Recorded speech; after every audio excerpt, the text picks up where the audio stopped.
Rum, a spirit with the richest of histories, but the darkest of secrets.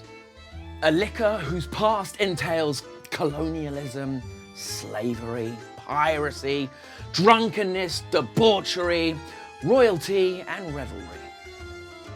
And so began our pilgrimage to taste a 100-year-old, €5,500 rare bottle of Royal Navy officers' rum. It was a dark and stormy night, and we were, you might say, 3 sheets to the wind already.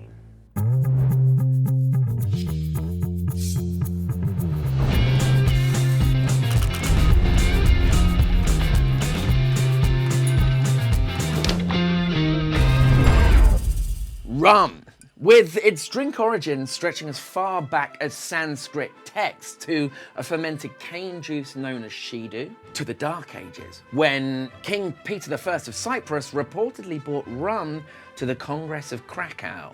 So in 1665, the British fleet captured the island of Jamaica. Now, up till then, British naval rations had always been in brandy from our friends the French. But from now on, it would be rum. My interest peaked. We were on a rum drinking mission to find the rarest, most expensive rum possible. So I'm with Nicolas. This is Nicolas's bar. This is Bar Wagamut. Yeah, good to have you here. Yeah, man, thank you for having us, man. What most excited me about this bar when Andy first brought me here was the fact that you were serving rare rums out of barrels. Yeah. Then you had some crazy rums in bottles.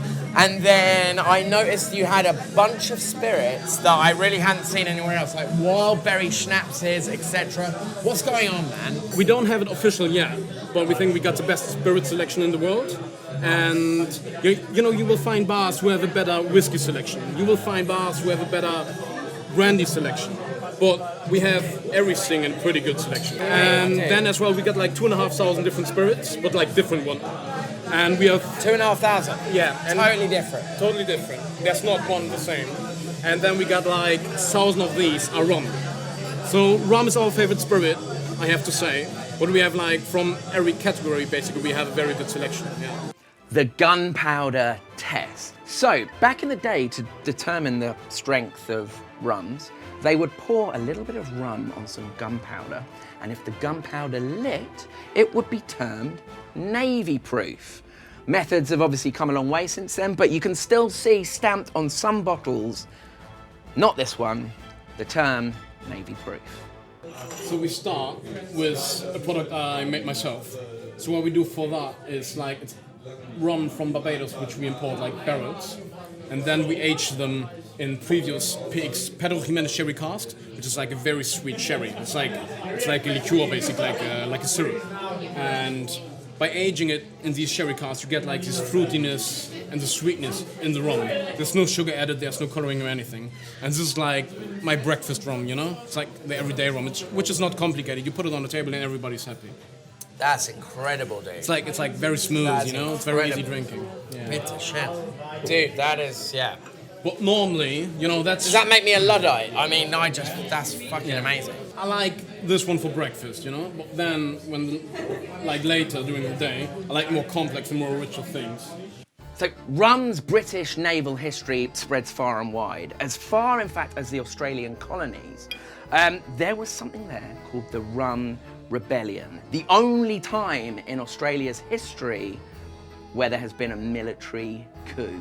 So things weren't going so well in early beginnings of Australian colonialism. There were frequent attacks from Aboriginal tribes.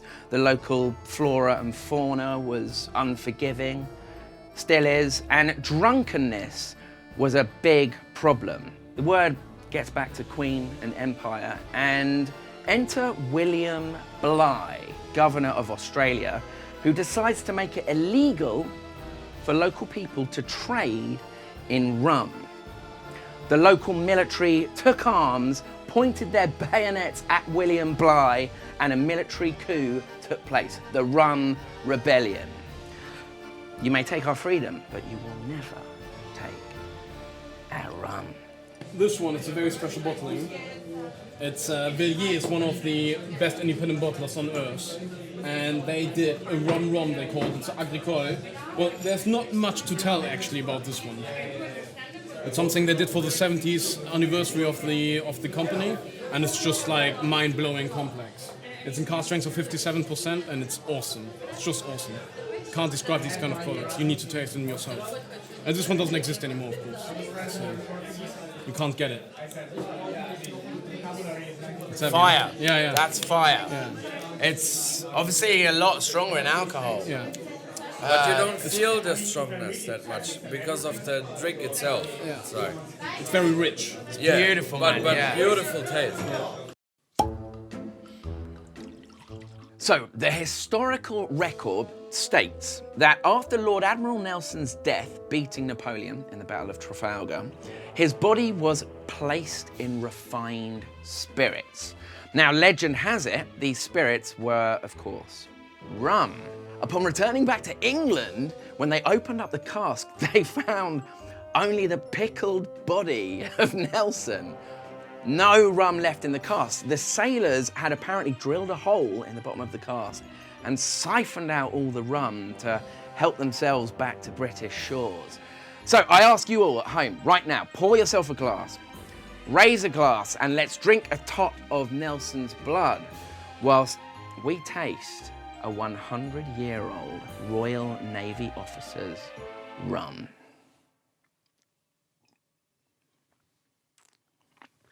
Good shit. Good shit.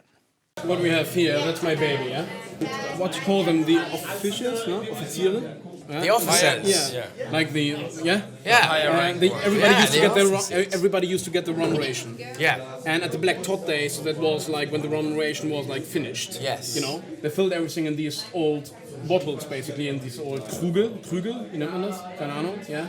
So it's like 4.5 liters, and they just left it like on English countryside, they forgot about them. And then they refound them and they sold them. So this is the original stuff they used to get, like the high-ranking people. The different qualities. It's like very often when the people, you can find it on the internet for quite cheap, like for 1,500 euros. But this is what the normal people used to get. This is the good stuff. So this is the officer's rum. Yeah. From when? Well, it was distilled, I hope I get that right, during like around 35, yeah, something like that. Okay. And then it was aged for nearly 40 years in cask. Even a bit earlier, there's like rum inside from 30 up to 50 years aged during that time. And then they blended the different countries together. And that's why you get like a richness and complexity you can't reproduce. Okay. It's not possible. It's like the old style of rum, aged for that long, and then blended like all the British colonies together. So you got Jamaica, you got Barbados, you got Guyana, and Trinidad combined, and that creates a whole different world. It's a different, yeah, it's something you can't reproduce. So we're going to try something here that essentially... It's liquid history. Yeah, and essentially the more people like this that try this, the less chance there is of ever trying this again. This is liquid history. Yeah. It's actually quite like us. It's actually quite subtle on the nose in comparison to the other two. Very well balanced. Would be, I think, the perfect way to describe it. It is. It's very complex, but still, there's not like it's not too much of anything, you know. I mean, it's beautiful. It's delicious.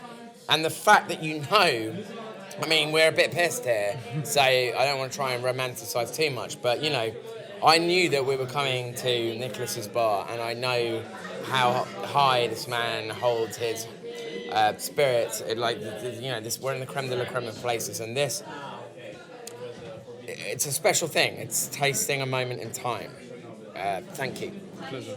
I hope you like it. I mean, I love it. As to the origins of rum, here's to rum bouillon, a beverage made with sugarcane juice, and let's drink with rumbustion. Splice the main brace, an order given by the naval officer to make sure every sailor on board got a double tot after a good job.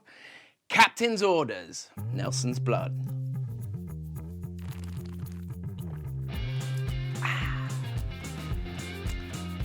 Like, subscribe, see you next week.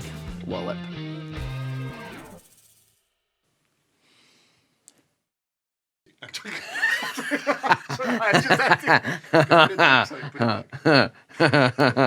That's good.